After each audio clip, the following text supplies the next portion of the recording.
Como saben, muchos hemos estado considerando la serie del Evangelio de Marcos. El Evangelio de Marcos lo habíamos pausado el 8 de marzo cuando empezó la pandemia. El 15 no nos pudimos reunir y han pasado exactamente 22 semanas y todavía estamos en el capítulo 4. Hoy vamos a empezar el capítulo 4, así que acompáñenme por favor en el libro de Marcos si pueden, en capítulo 4.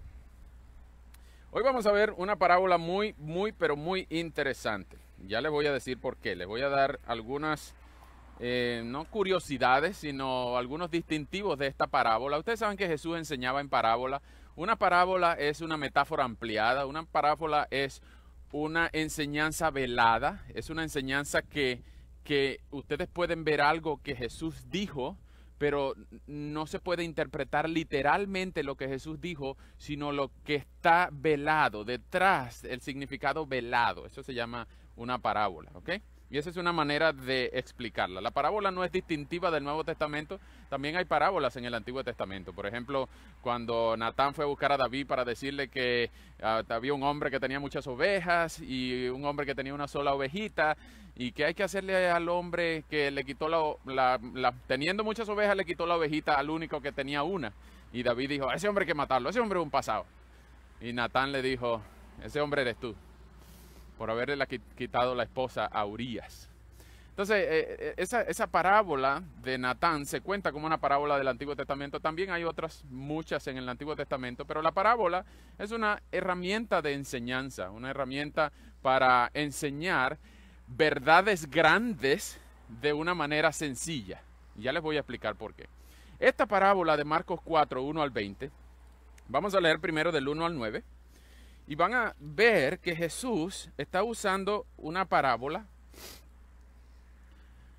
y alguien que editó nuestras Biblias, es decir, los editores de nuestras Biblias modernas, le pusieron el nombre de la parábola del sembrador. Pero yo les voy a dar un nombre un poco más adecuado al contenido de la parábola, porque la parábola no habla del sembrador. La parábola habla de 4 tipos de personas diferentes. 4 tipos de personas diferentes. Y es mi oración, cuando yo preparaba este mensaje, pensaba en ustedes. Es mi oración que usted se identifique con al menos una de esas 4 tipos de personas que este pasaje va a nombrar.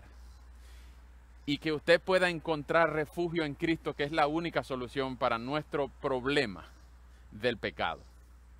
4 tipos de terrenos, 4 tipos de personas. Así que yo he titulado este sermón, ¿cómo está tu corazón? De esos 4 tipos de terrenos, de suelos, son 4 tipos de personas. ¿Cómo estás tú? ¿Cómo está tu corazón? ¿Es uno de esos 4? Vamos a ver. Así que vamos a leer Marcos 4 del 1 al 9 por ahora. ¿Ok? Dice así. Jesús comenzó a enseñar una vez más a la orilla del lago. Y fue tanta la gente que se reunió alrededor de él, que se subió a una barca que estaba en el lago y se sentó allí, y mientras la gente se quedó en la orilla. Muchas cosas les enseñó por medio de parábolas, y en sus enseñanzas le decía, presten atención, resulta que un sembrador salió a sembrar, y al sembrar una parte de las semillas cayó junto al camino, y vinieron las aves del cielo y se la comieron. Otra parte cayó entre las piedras, donde no había mucha tierra, y enseguida brotó, porque la tierra no era muy profunda.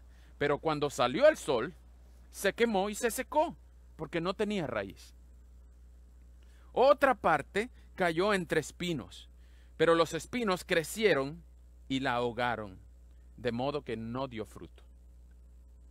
Pero otra parte cayó en buena tierra y brotó y creció y dio fruto y rindió una cosecha de 30 y 60 y hasta 100 por uno. Y entonces les dijo, el que tenga oídos para oír, oiga. Wow. Esta es una tremenda parábola. Vamos a orar. Señor, muchas gracias por tu palabra. Gracias por la bendición que nos das de estar aquí, en este lugar. Gracias por la brisa que nos refresca. Gracias también, Señor, por tu provisión, tu providencia, tu amor, tu gracia, tu misericordia con nosotros. Gracias por amarnos tanto. Rogamos que nos perdones nuestra indiferencia y nuestra ignorancia. Rogamos también, Señor, que hoy mismo edifiques a tu pueblo y nos hagas identificarnos con algunos de estos terrenos para que podamos hallar refugio en Jesucristo.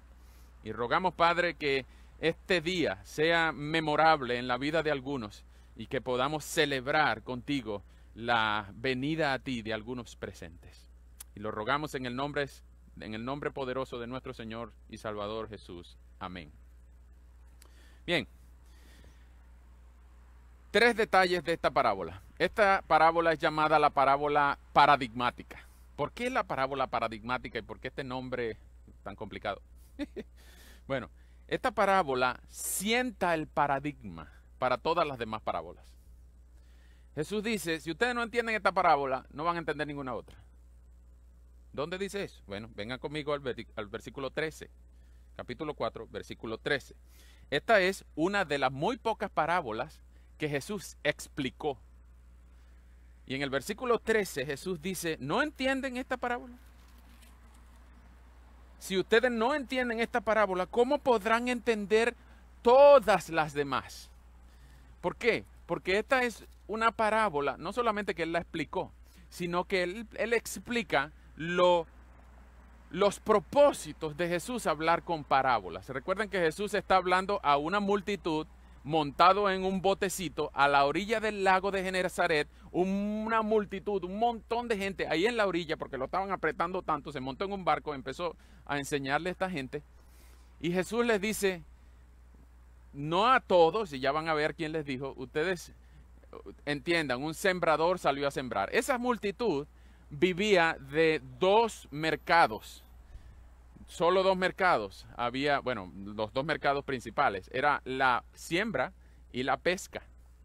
Ellos sabían lo que era sembrar, ellos sabían lo que era pescar. Y Jesús les habla en su idioma, diciendo semilla, terreno, germinar, agua, sol, tierra. Ellos sabían todo eso. Es algo muy, muy entendible, muy fresco, muy básico para que ellos lo entendieran. ¿Ok? Y la pregunta entonces es, ¿a quién Jesús les explicó esta parábola? Porque se la dijo a la multitud, pero vean lo que él dice en el versículo 10 y 11.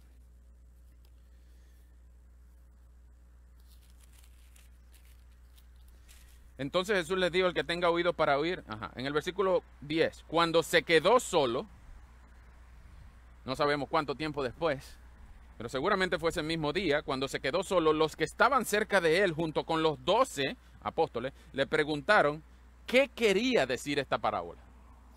Y él les respondió, a ustedes nada más, a ustedes se les concede entender el misterio del reino de Dios, pero a los que están afuera, todo se les dice por parábola, para que viendo vean y no entiendan, y oyendo oigan y no comprendan, no sea que se conviertan y sus pecados les sean perdonados.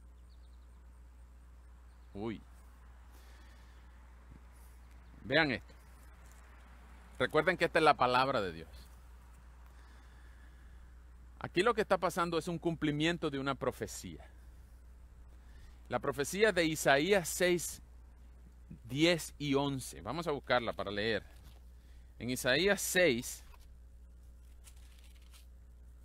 cuando Isaías ve aquella visión, aquí yo vi al Señor en un trono alto y sublime, cuando murió el rey Usías, bla, bla, bla. Ustedes conocen la visión de Isaías 6, pero en el versículo 8, Isaías oye la voz del Señor diciendo, ¿a quién enviaré? ¿Quién irá por nosotros?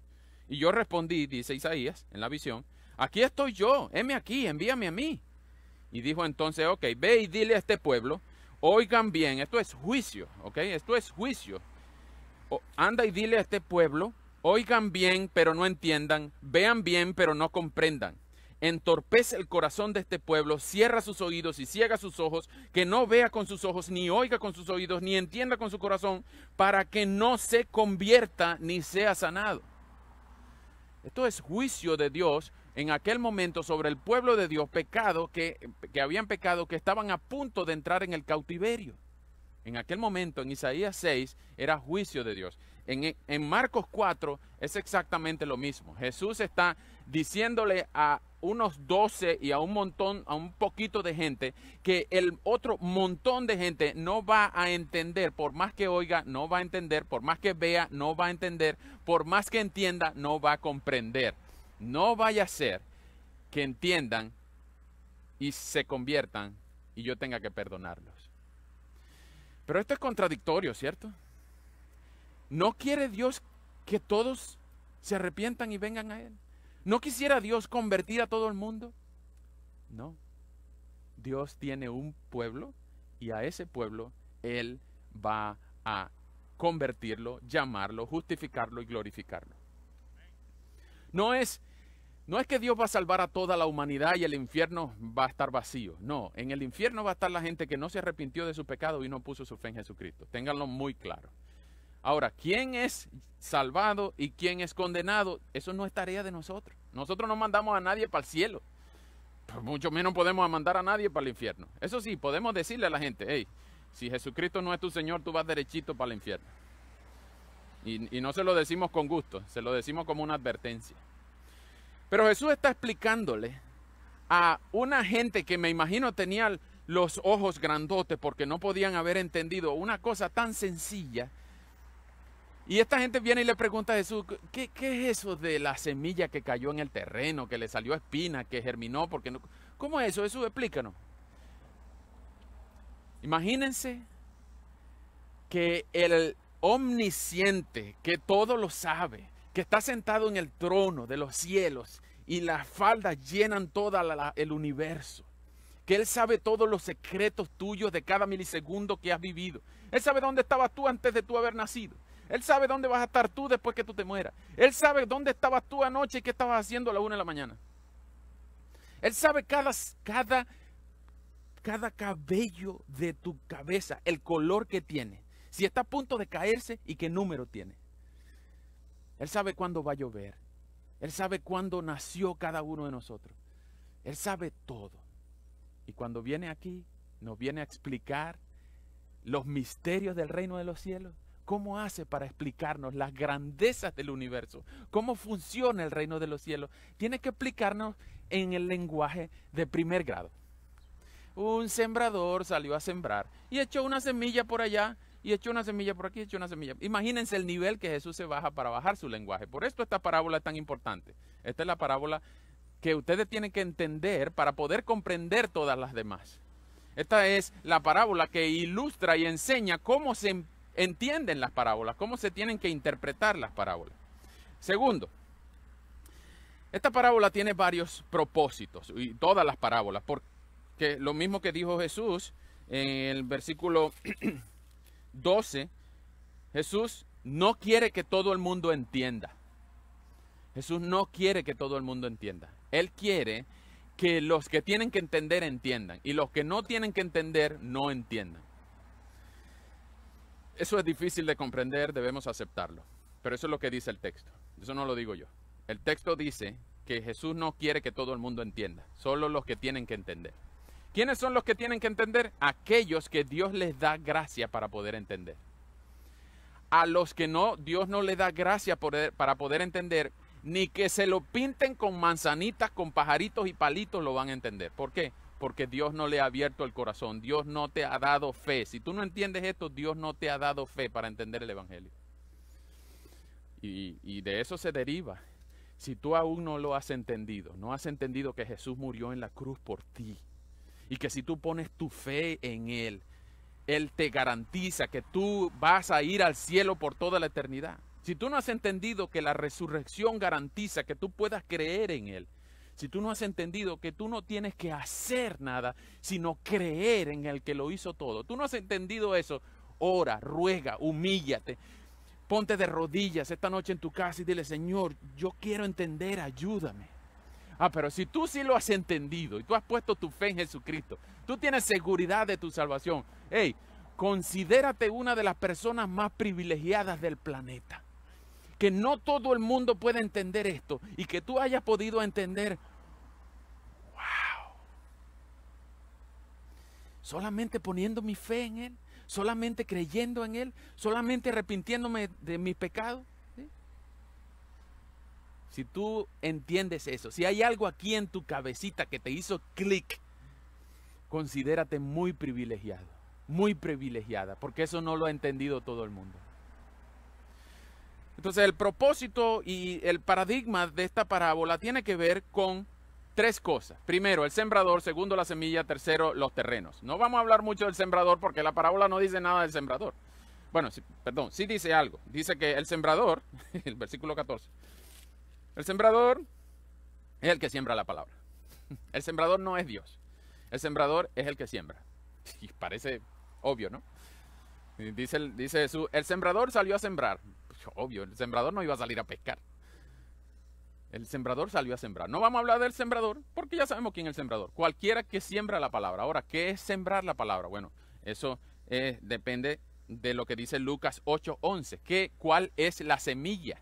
¿Por qué siembra la palabra? Porque la palabra es la semilla. En Lucas 8:11, que es el pasaje paralelo a este, es el pasaje sinóptico a esta parábola, dice que la semilla es la palabra de Dios. Así que desde el punto de vista teológico, cualquiera que predica la palabra de Dios está sembrando la palabra de Dios en tu vida. Y según Isaías 55, la palabra nunca regresa vacía. Siempre produce aquello para lo cual fue enviada. ¿Ok? Y no sabemos qué produce la palabra en cada corazón. Por eso tenemos que ver ahora los 4 tipos de terreno. Los 4 tipos de corazón, a ver cuál es tu corazón, cómo está tu corazón. ¿Está bien? Sigan conmigo aquí. Los que están tomando nota, escriban terreno, respuesta, versículo. Así mismo, vamos a hacer 3 columnas. Terreno, respuesta, versículo. El primer terreno es el camino, la semilla que cayó en el camino. ¿Ok? En el versículo 4, Jesús dice que una parte de la semilla cayó junto al camino y vinieron las aves del cielo y se la comieron. Paralelamente, en la explicación, el versículo 15 dice, los sembrados junto al camino. En ellos se siembra la palabra, pero enseguida, después de oírla, viene Satanás y les arrebata la palabra sembrada en su corazón. ¿Ok? ¿Quiénes son estas personas? Bueno, estas personas son las que tienen una respuesta casual. Terreno, camino, respuesta casual, versículos 4 y 15. Repito, terreno, camino, respuesta casual, versículos 4 y 15. ¿Cómo es la respuesta casual? Bueno, ustedes imagínense un sembrador que salió a sembrar y mientras iba camino al terreno donde iba a sembrar y había arado, el bolso estaba roto y él iba regando esa semilla por donde la gente camina. ¿Y qué pasa con las semillas cuando tú las pisas? Pues se dañan. Se dañan, no sirven, no germinan. Le entró aire o no tienen suficiente cuidado las semillas. Yo no sé mucho de semillas, yo no soy agrónomo, pero igual lo que esta cosa quiere decir es que la semilla la pisaron y no sirvió para nada.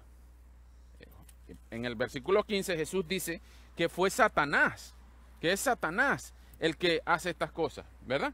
No estamos inventando nada. La respuesta casual es justamente esa persona que tú les das un tratadito, que tú les dices Dios te ama, que tú les dices Jesús murió por ti, pero eso es todo lo que le dices. Un encuentro casual de 5 minutos, quizás en el autobús o quizás pasaron de frente en el ascensor, 1 minuto, compartieron buenos días, buenas tardes, buenas noches, Jesús te ama. Y la palabra que en ese momento fue sembrada en los corazones de esa persona, pues viene Satanás y fácilmente la barre y los distrae con un ídolo, con una virgen, con cualquier cosa. Los distrae y se le olvida la palabra que sembraron, que oyeron. Y así como entraron, salieron. Y les entra por aquí, les sale por aquí y no pasó nada. Esa es la semilla que cayó en el terreno que está en el camino, donde la gente la pisa. Y hasta ahí llegó, no pasó nada, no germinó, no brotó, no produjo fruto. Segundo, el segundo terreno. El terreno pedregoso, donde están las piedras. Vean lo que dice el versículo 5. El versículo 5 dice, otra parte cayó en las piedras, donde no había mucha tierra. Y enseguida brotó, esa palabra brotó es germinar. Salió la matica, la hojita, brotó, porque la tierra no era muy profunda. Pero en cuanto salió el sol, se quemó y se secó porque no tenía raíz. ¿Quiénes son estos, según la explicación de Jesús? Bueno, en el versículo 16, Jesús dice, los sembrados entre las piedras. ¿Quiénes son estos? Son aquellos que al oír la palabra, enseguida la reciben con gozo. La reciben con gozo. Pero como no tienen raíz, su vida es muy corta y al venir las aflicciones o la persecución por causa de la palabra, enseguida tropiezan. Bueno, este es el tipo de persona que todos conocemos mucho. Y la verdad es que yo preparando este sermón me acordaba de muchos nombres. Me acordaba de Anderson, me acordaba de Manolo, me acordaba de Javi, me acordaba de Daniel, de David, me acordaba de un montón de nombres. ¿Dónde están ahora? Comenzamos juntos, hace 36 años. Comenzamos juntos. Asistimos a la misma escuela dominical. Crecimos juntos. Aprendimos las mismas historias. Lloramos juntos. Cantábamos juntos. Jugábamos juntos. Íbamos a los campamentos. ¿Y dónde están? Están lejos de Dios. Pues son gente que aceptaron las enseñanzas de una manera con gozo, pero solamente hasta aquí llegó.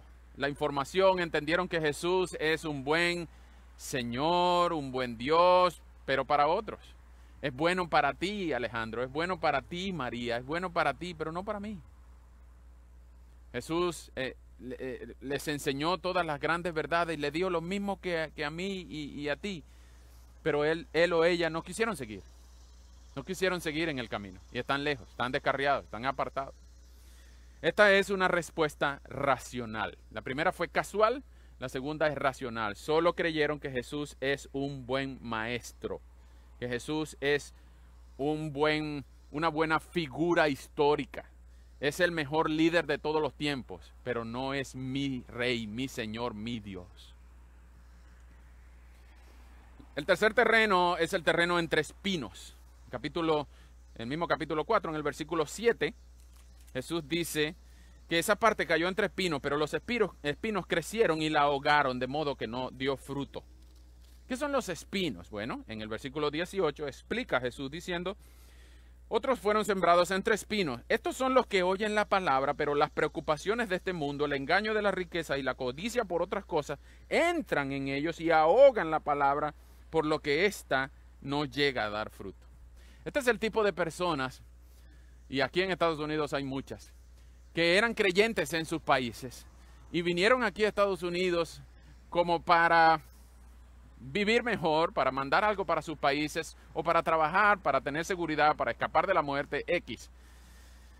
Y en sus países eran creyentes, su abuelita los llevaba para la iglesia, su mamá iban para la iglesia con su mamá, pero cuando llegaron aquí a Estados Unidos, aquí vinieron a trabajar y a producir, no a divertirse o a distraerse con religiosidades. Entonces se apartan y empiezan a trabajar y a trabajar y a trabajar. Trabajan 7 días cada semana, 80 horas a la semana y trabajan tanto. Y los engaños de las riquezas, las vanaglorias de la vida y las preocupaciones de la vida, quizá enfermedad, quizá alguna decepción amorosa, quizá algún problema de la vida, se decepcionó de Cristo porque no lo ayudó en ese momento, no le quitó esa cosa tan desagradable y ahora se decepcionaron de Cristo y ahora están lejos de Dios y se van lejos. Esta es una respuesta emocional. Todos nosotros conocemos gente que ha aceptado a Cristo 20 veces, que cada vez que en el concierto hacían un llamado, los primeros que estaban de cabeza aceptando a Cristo, que lloraban en el altar y derramaban sangre de arrepentimiento y lágrimas de gozo, y que lloraban y le daban la bienvenida 20 veces, y cada vez que iba y volvía, son gente de respuestas emocionales. Por lo tanto, nosotros no podemos apelar a las emociones para que una persona sea convertida.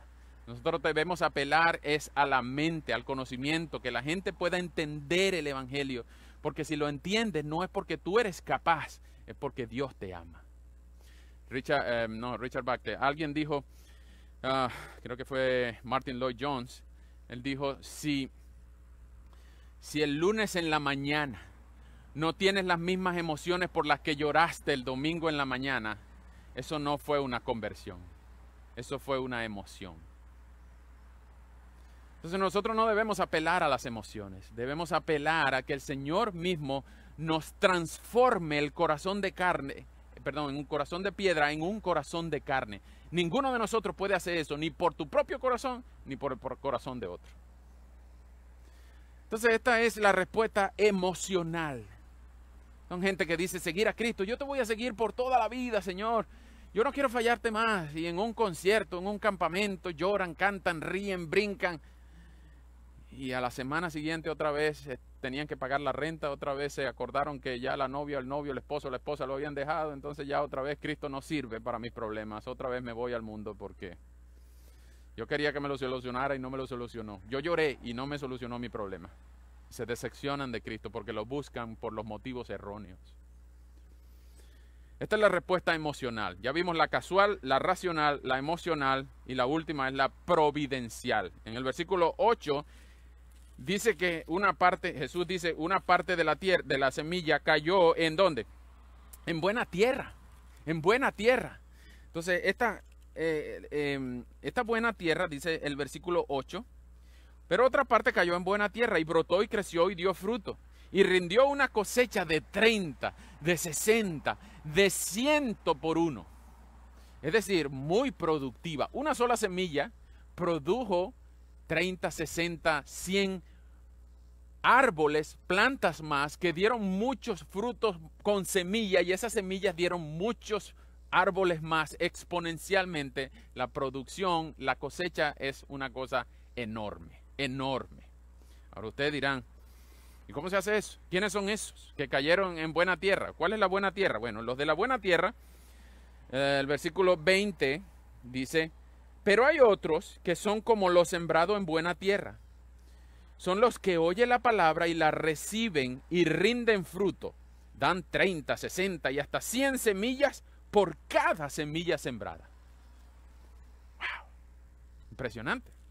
Imagínense una persona que pueda producir esa cantidad de frutos de conversión. No están hablando de nuevos convertidos. Tú no conviertes a nadie. Yo no convierto a nadie. Ninguno de nosotros puede convertir a nadie. Los frutos no se están refiriendo a nuevos cristianos. No, no. Se están hablando de frutos de conversión. ¿Cuáles son los frutos de tu conversión? ¿En qué cambió tu vida? ¿En qué te transformó Cristo? Ya sabemos lo que tú eras, pero ¿en qué te transformó Cristo ahora? ¿Qué ha cambiado en tu vida? ¿Tú todavía te deleitas pecando?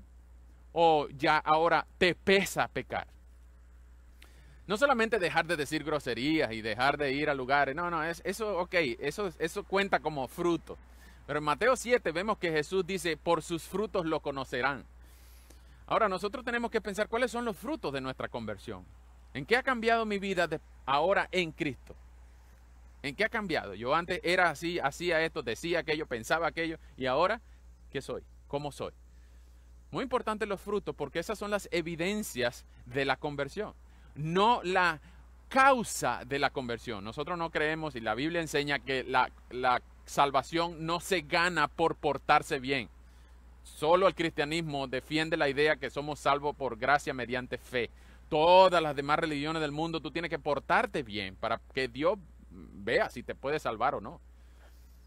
Pero el Dios de la Biblia no salva porque tú te portas bien, porque ninguno de nosotros es perfecto.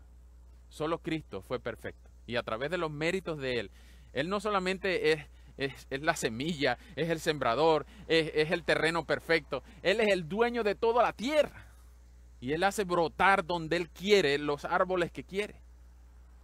Por lo tanto, nosotros somos los que tenemos que pensar en cuáles son los frutos de nuestra conversión. Pregunto, ¿cómo está tu corazón? ¿Cuál fue tu respuesta al Evangelio cuando te fue presentado? El Evangelio son las buenas noticias de salvación, cómo llegar al cielo, la revelación de Cristo muriendo en la cruz y resucitando de la tumba fría para darte salvación a ti, si tú te arrepientes de tu pecado y pones tu fe en Él. ¿Cuál fue tu respuesta? ¿Fue casual? ¿Fue racional? ¿Fue emocional? ¿O fue providencial? Si tú entendiste, fue providencial. Si tú te arrepentiste, fue providencial. Si tú creíste, si tú entendiste, fue providencial. Pero si fue un tipo de eso de, ok, quizá para después. Pues muy racional. Pues muy racional. Oh, no, yo no quiero cambiar, yo quiero seguir siendo como soy. Muy racional. No, pero también puedes haber sido en tu vida una respuesta emocional. Posiblemente no ahora mismo, pero sí en el pasado. Donde tú respondiste con tus emociones, lloraste en un campamento, en un evento, te arrepentiste, quizás en un servicio. Te arrepentiste, lloraste, pasaste al frente, repetiste una oración y aquello y lo otro. Y tiempo después, más nada con Cristo. Esa es una respuesta meramente emocional. Pero también alguno de nosotros puede haber tenido una respuesta casual. Oí de Cristo en algún momento y así como entró, salió, y más nunca me acordé de él. Me dieron un tratadito una vez, lo leí. Muy bien, gracias. Sigue por donde iba, que yo sigo por donde venía. ¿Cómo está tu corazón? ¿Cuál fue la respuesta que tú diste en aquel momento cuando primero oíste de Cristo? ¿Cuál quisieras que fuera tu respuesta hoy?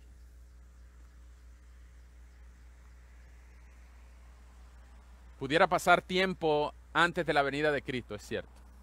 Pudieran pasar 100, 50 años antes de que Cristo venga. No sabemos. Él claramente dijo que no, nadie sabía ni la hora ni el día. Pero también dijo que puede ser como ladrón en la noche, que va a ser como ladrón en la noche, es decir, que va a ser inesperado. Desde ese punto de vista, puede ser esta noche, y ojalá sea esta noche. Cristo viene y nos lleva, y se acabó el coronavirus. Puede tardar, pero también puede ser esta noche. ¿Tú vas a dilatar tu respuesta? Providencial. Al menos ya no podrás decir que no sabías. Pero si tu respuesta fue providencial, hermano, hermana, ten la plena seguridad que el día que nos toque irnos de aquí, sea por coronavirus, sea por lo que sea, el cielo por toda la eternidad nos espera y la presencia de Cristo llenará todas las cosas y ahí no habrá dolor, no habrá virus, no habrá llanto, no habrá enfermedad y estaremos para siempre con Él, que es lo más importante. ¿Ok? 4 aplicaciones, rápidamente. La respuesta casual, racional, emocional y providencial. 4 aplicaciones.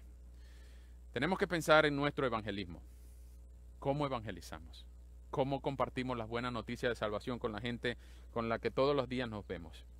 A muchos les gusta ir a hacer misiones a la China, pero no le comparten el evangelio a la vecina. ¿Por qué? Porque en la China no me conocen.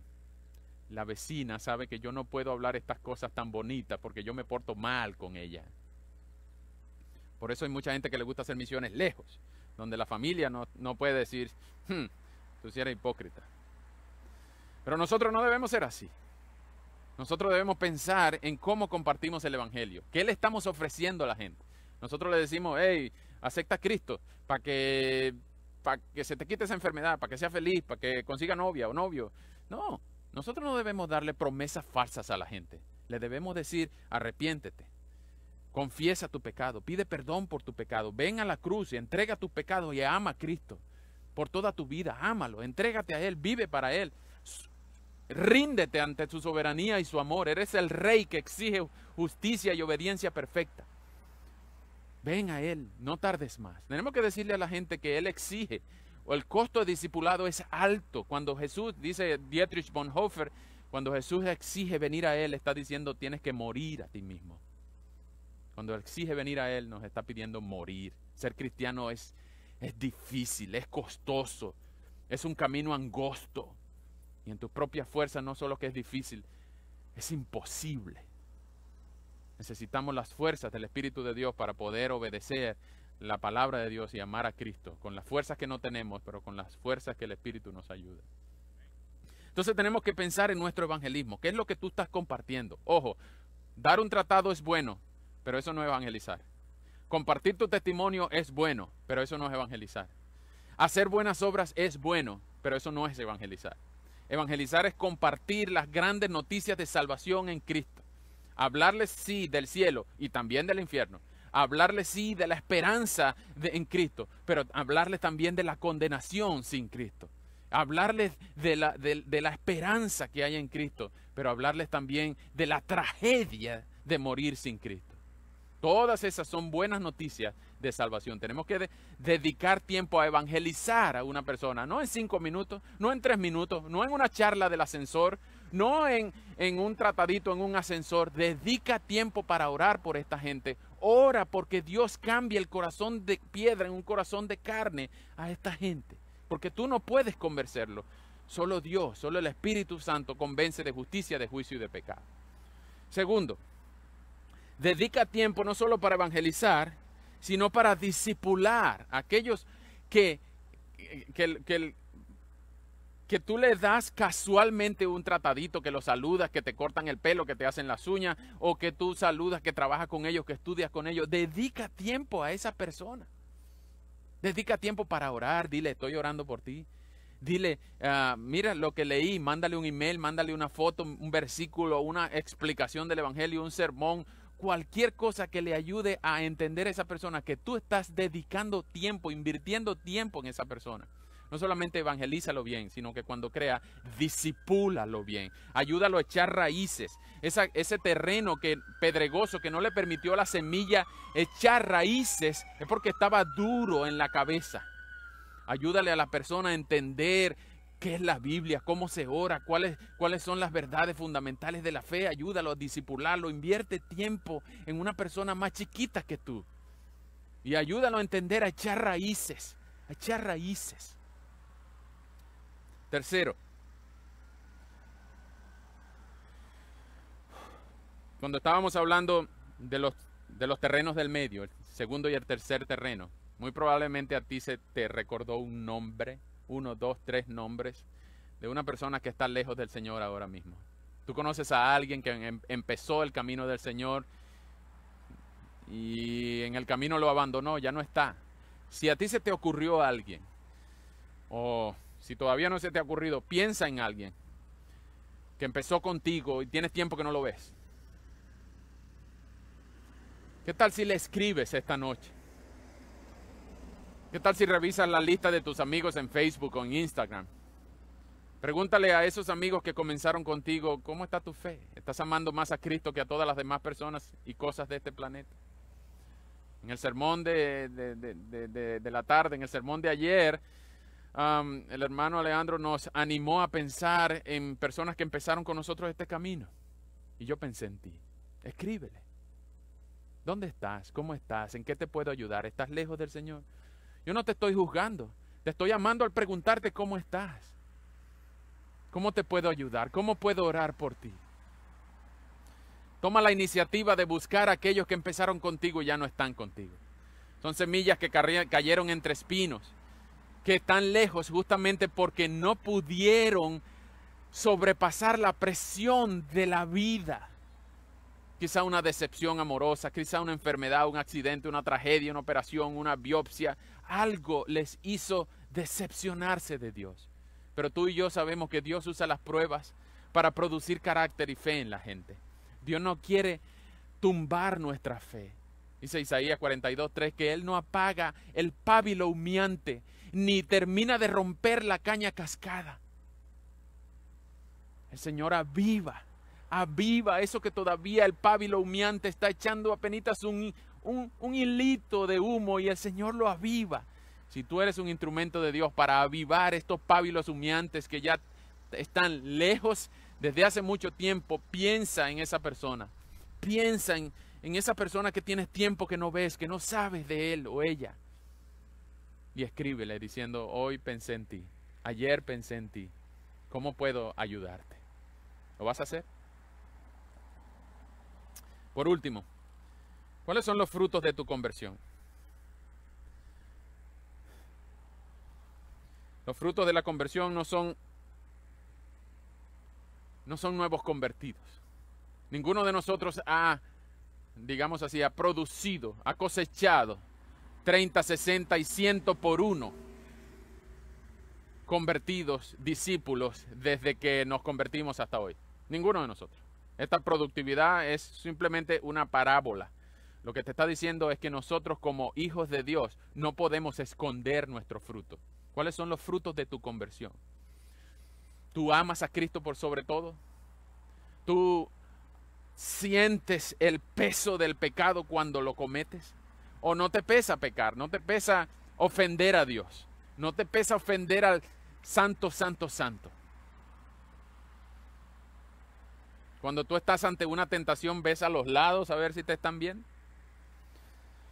¿O ves hacia arriba a ver si te están viendo? Los frutos de tu conversión van más allá de leer la Biblia y orar todos los días. Los frutos de tu conversión van desde tu evangelismo personal. ¿Desde hace cuánto no le compartes el evangelio a una persona conocida? ¿Desde hace cuánto no lees un libro de la Biblia o otro libro que te ayude a entender la Biblia con otro más chiquito que tú?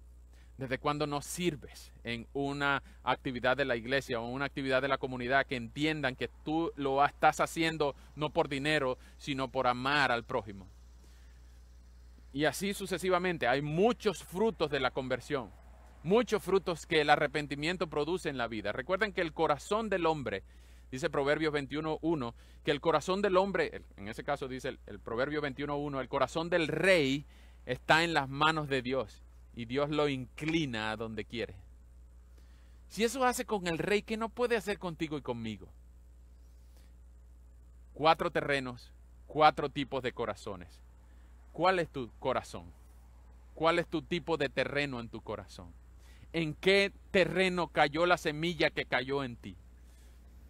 ¿Ha producido fruto? ¿Ha germinado? ¿Ha brotado? ¿O tienes una respuesta casual, racional, emocional o providencial? Quiera Dios que todos nosotros nos ubiquemos aquí y sepamos cuál es nuestro destino eterno, pero también cuál es nuestro propósito temporal. Mientras estamos aquí en esta tierra, tenemos un propósito que aún no hemos cumplido y por ahora y por eso no hemos dejado de respirar. El Señor no nos ha llamado porque no hemos cumplido nuestro propósito personal. Filipenses 1:6 dice que el que comenzó en ti la buena obra, Él la va a perfeccionar hasta el día de Jesucristo. El día que ya tú hayas cumplido tu propósito en esta tierra, pues no te quede duda que cualquier momento bajan el breaker. Y cuando nos bajen el breaker, no habrá quimioterapia, no habrá RCP, no habrá nada que nos vuelva a la vida, porque Dios separó nuestra alma de nuestro cuerpo y nos llamó a su presencia para rendir cuenta. ¿Estás listo para ese momento? ¿Cómo has reaccionado tú? ¿Cuál es la respuesta de tu corazón a la semilla plantada en tu corazón? Quiera Dios que todos nosotros seamos como el terreno 4, pero estoy seguro que no todos estamos allí. Pero me conformaría con que todos nosotros nos ubiquemos al menos en alguno de esos 4 y clamemos a Cristo por ayuda para llegar a donde Él nos quiere. Ayúdame, Señor. Y es lo que les quiero pedir para terminar. Vamos a dedicar un minuto, tú a solas con Dios. Tú a solas con Dios. Y después de ese minuto, yo voy a orar, rogándole al Señor que edifique y use esta palabra para producir frutos de arrepentimiento en nuestras vidas. Habla con Dios en un minuto y dile: Señor, ayúdame a entender en qué terreno ha caído la palabra que tú sembraste en mis corazones. Ayúdame. Oren ustedes ahí, cada uno con Dios. Oremos.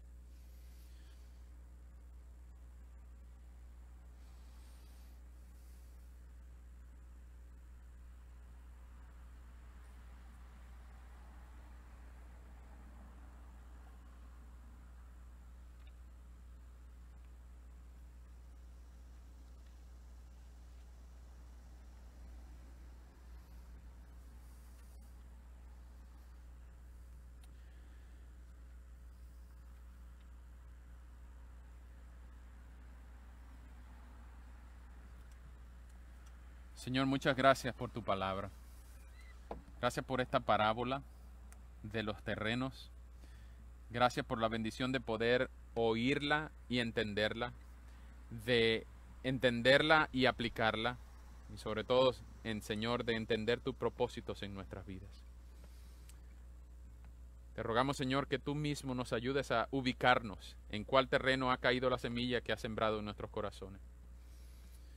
Pero también, Señor, te rogamos que haya alguno aquí que ruegue tu misericordia, tu gracia y tu amor para poder entender que sin ti está lejos, está perdido.